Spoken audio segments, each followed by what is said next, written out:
Banyak yang bilang kalau tahun 90-an adalah tahun keemasan bagi para musisi dan pecinta musik. Ya walaupun gak semua setuju ya. Selain banyaknya pilihan musik dan lagu-lagu keren di luaran sana, para musisi juga kayaknya berlomba-lomba buat bikin lagu bagus. Iya, kayaknya waktu itu hampir tiap hari MTV munculin band-band baru dengan lagu-lagu yang boleh dibilang ear catchy. Salah satunya ya band ini. Tiba-tiba lagu ini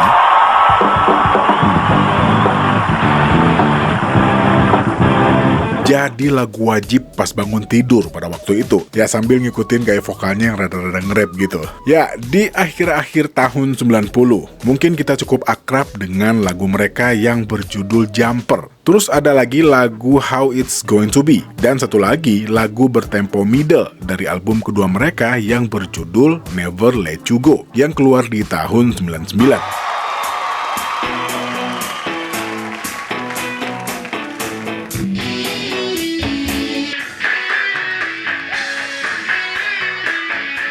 Ya, di zaman ini udah mulai banyak lagu-lagu file MP3 di internet ya, dan tempat download lagu yang sangat akrab buat anak kuliahan pada saat itu. Ya, namanya adalah ya siapa nih pengunjung tetap dari Staffa Band? Apa Staffa doang gitu bacanya. Ya biasanya situs ini menyediakan lagu-lagu dari mancanegara dan lagu-lagu lokal ya. Dan di-download, di-save terus masuk ke MP3 player. Atau nggak ke iPod. Ya lanjut. Tapi setelah beberapa single tersebut, nama mereka seakan-akan hilang. Dan kayaknya setelah tahun 2000 juga makin banyak banget band-band dan penyanyi-penyanyi yang ngeluarin single. Dan tahun-tahun ini aliran musik juga makin beragam. Terus kemana Third Eye Blind? Beneran hilang atau emang nggak nyampe aja ke sini? Yuk kita bahas sedikit.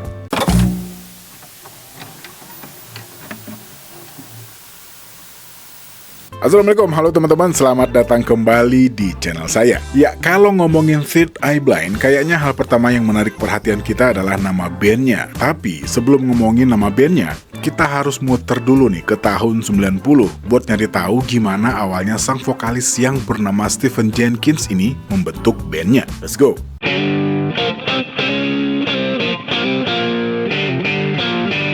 Ya, awalnya Jenkins memulai karir musiknya sebagai duo rap yang bernama Puck and Nettie bersama dengan seorang musisi yang bernama Herman Anthony Chun. Setelah berhasil menelurkan single dengan judul Just Wanna Be Your Friend yang dipakai buat soundtrack serial TV Beverly Hills 90210, band ini pun bubar gara-gara nggak cocok sama deal-dealan kerjasamanya. Tapi di satu sisi, Jenkins mulai punya koneksi di dunia musik melalui label mereka pada saat itu, Capitol Records, yang sempat menaungi mereka. Setelah melakukan beberapa kali pergantian personil dan merekam beberapa demo, akhirnya terkumpullah formasi awal mereka, yang sebelumnya juga terdapat beberapa nama. Di antaranya ada Adrian Burley, Steve Bowman dari Counting Crows, dan Michael Urbano dari Smash Mouth. Hingga pada tanggal 8 April tahun 97, lahirlah album self-title mereka. Ya, album ini juga dibantu oleh orang yang juga ngebantu Ugly Kid Joe di debut mereka. Ya, seorang engineer dan sekaligus produser yang bernama Eric Valentines. Dengan formasi band ini yang terdiri dari Kevin Cardogan di lead gitar, Brett Hargreaves di drums, Arion Salazar pada bass, dan Stephen Jenkins sebagai ya leadernya. Tapi sayangnya hubungan Eric dan Stephen kurang baik di akhir-akhir kerjasamanya. Ya, sebelum lanjut, ada satu hal yang harus sama-sama kita ketahui terlebih dahulu ya teman-teman. Selain bikin lagu, Stephen Jenkins ini boleh dibilang seorang decision maker buat band ini. Ya, walaupun sepertinya secara sepihak ya, dan entah dengan alasan apa, sebelum menandatangani kontrak album pertamanya, Stephen Jenkins juga membuat Third Eye Blind Inc. Dia menjadikan band ini sebagai perusahaan dan menobatkan dirinya sendiri sebagai pemilik dan pemegang saham, tanpa sepengetahuan teman-temannya yang lain. Dan di tempat lain, Brett sama Arion Salazar oke-oke aja dengan keputusan Stephen ini. Kasarnya ya, mereka ngikut aja, tapi berbeda halnya dengan Kevin. Selain sebagai tandem buat bikin lagu, Kevin boleh dibilang adalah orang yang selalu mempertanyakan dan selalu kritis sama keputusan-keputusan yang dibuat oleh Stephen Jenkins. Makanya, selama pembuatan album pertama dan kedua, ya mereka boleh dibilang gak akur satu sama lain. Tapi, demi mempertahankan band ini, mau gak mau mereka harus tetap bekerja sama. Hingga saat album kedua mereka lahir dengan judul Blue, yang keluar di tahun 99, Kevin Cardogan keluar dari band. Ya, situasinya cukup lumayan menegangkan pada saat itu ya. apalagi setelah Kevin tahu kalau Steven membuat sesuatu menyangkut band ini di luar sepengetahuannya. Dan Kevin pun mengajukan tuntutan hukum untuk hak-haknya ke Third Eye Blind. Dan selanjutnya posisinya digantikan oleh Tony Fredianelli. Ya, balik lagi. Album ini mungkin masih kita kenal, atau mungkin saya aja nih yang nggak tahu perkembangan band ini. Ya, setelah beberapa single di album ini termasuk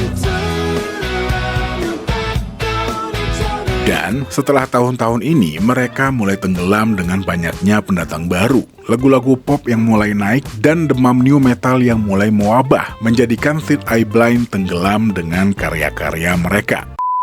Ya, di tempat lain, Stephen Jenkins merasa putus asa dan frustasi dengan perkembangan band dan musiknya. Dia sempat bekerja sama dengan Fred Durst dari Limp Bizkit, tapi sayangnya hasilnya tidak pernah dipublikasikan. Setelahnya, Stephen mengalami depresi yang cukup berat, yang membuat dia mengasingkan diri dan fokus untuk membuat materi untuk album selanjutnya. Dan setelahnya, band ini menghabiskan banyak waktu untuk melakukan beberapa pertunjukan dan membangun studio rekaman mereka sendiri di San Francisco yang bernama Morningwood Studios. Dan juga setelah menyelesaikan permasalahan dengan Kevin yang berakhir dengan perjanjian di luar pengadilan, akhirnya pada tanggal 13 Mei tahun 2003, band ini merilis album studio ketiga mereka dengan judul Out of the Vein. Album ini memulai debutnya di tanggal lagu Billboard 200 di nomor 12. Meskipun posisi ini lebih tinggi daripada debut album Blue, tapi sebenarnya secara substansial penjualan album ini menurun, hanya terjual sebanyak 62.000 kopi. Sementara album Blue penjualannya mencapai 74.000 kopi.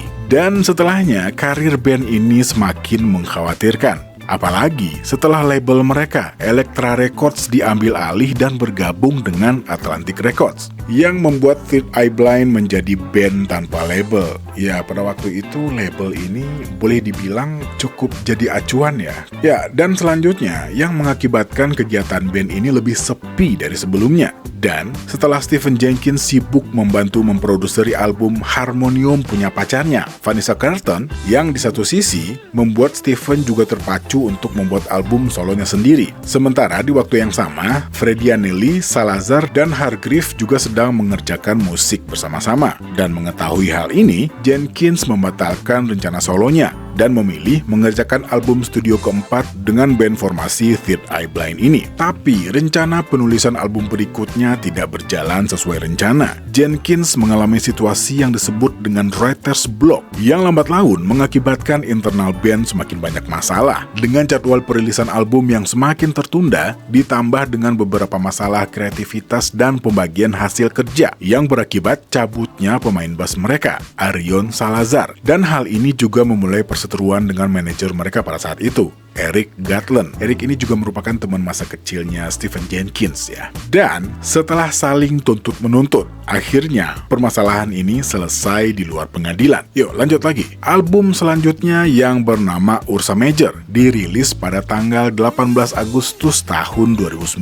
Album ini adalah album pertama mereka dalam 6 tahun terakhir dan dirilis di bawah label independen mereka sendiri yang bernama Mega Collider Records. Dan Ursa Major memulai debutnya di posisi 3 di Billboard 200 dengan penjualan sebanyak 49.000 kopi. Album ini merupakan album dengan tanggal lagu tertinggi dari band ini, meskipun dengan angka penjualan terendah dengan single Don't Believe Award serta Bonfire, namun semuanya gagal masuk ke dalam tanggal lagu Billboard manapun. Lalu pada awal tahun 2010, Tony Fredianelli dipecat dari band. Posisinya digantikan oleh seorang musisi yang berasal dari Irlandia yang bernama Chris Ray. Pemecatan ini juga berakibat kepada Jenkins yang harus dituntut oleh Tony karena kompensasi yang tidak sesuai dengan kontrak band, yang berakhir dengan pembayaran sebesar $448.000 kepada Tony Fredianelli. Dan tahun-tahun berikutnya mereka disibukkan dengan jadwal tur yang cukup padat. Setelah mendapat pengganti untuk gitaris, akhirnya mereka memutuskan untuk memasukkan pemain bass tetap yang bernama Alex Le Cavalier dan juga menambahkan personil kelima di posisi keyboard dengan mengajak, ya namanya juga sama, Alex Cobb. Dan akhirnya, setelah mulai mengerjakan album ini dari tahun 2010, lahirlah sebuah album mereka yang dinamai dengan Dopamin, yang dirilis pada tanggal 16 Juni tahun 2015, dengan single pertama yang berjudul Everything is Easy, yang dirilis pada tanggal 8 Mei tahun 2015. Dan juga sebuah lagu cover yang berjudul Mine, punyanya Beyonce. Album ini memulai debutnya di nomor 13 di Billboard 200, dan terjual lebih dari 21.000 keping di minggu pertamanya. Ya, formasi baru band ini sepertinya berakibat cukup baik ke para personil, terutama Jenkins. Terbukti dengan dirilisnya sebuah EP yang berjudul We Are Drugs, yang dirilis pada tanggal 7 Oktober tahun 2016. Ya, nggak lama ya, biasanya kan mereka butuh beberapa tahun gitu buat ngerilis album. Dengan single Cobb vs Phone Girl.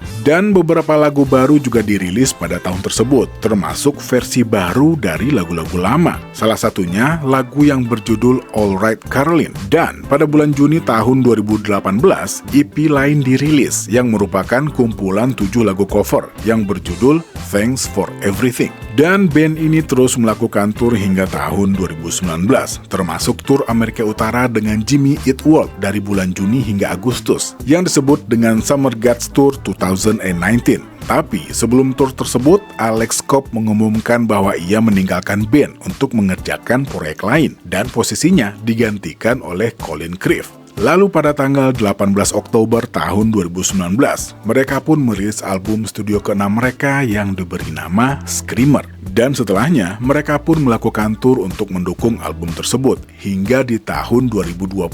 Semua kegiatan terhenti gara-gara COVID-19 yang mengakibatkan band ini memutuskan untuk berkreasi secara pribadi. Ya, dan singkat cerita, pada tanggal 30 Juli tahun 2021, mereka mengumumkan album studio ke-7 mereka yang berjudul Our Band Day Apart, yang dirilis pada tanggal 24 September tahun 2021. Didahului dengan perilisan single pertama dari album ini yang berjudul Box of Bones, yang disusul dengan lagu Again yang dirilis pada tanggal 20 Agustusnya. Setelahnya, mereka melakukan tur lagi untuk mendukung album ini hingga tahun 2022 dengan tur Amerika Utara bersama Taking Back Sunday dan Hockey Dead. Dan di tahun ini, mereka juga merilis sebuah album akustik, Unplugged, pada bulan Juni tahun 2022 dan melanjutkan tur dengan tur Amerika Utara pada bulan Maret dan April di tahun 2023. Ya, kalau secara garis besar yang saya lihat adalah band ini di awal-awal karirnya sampai di tahun-tahun 2015 ya, begitu banyak drama. Ya, entah itu sesama personil, drama sama manajer. Ya, nggak tahu juga ya, Jenkins ini kalau misalnya kita lihat, nggak tahu boleh dibilang agak arogan apa gimana. Ya, oke lah. Kayaknya segitu dulu teman-teman, sekilas tentang Third Eye Blind. Ya, setelah ini, insya Allah kita akan melanjutkan dengan band-band tahun 90 berikutnya. Ya, tungguin aja ya. Terima kasih yang udah pada nonton. Assalamualaikum warahmatullahi wabarakatuh.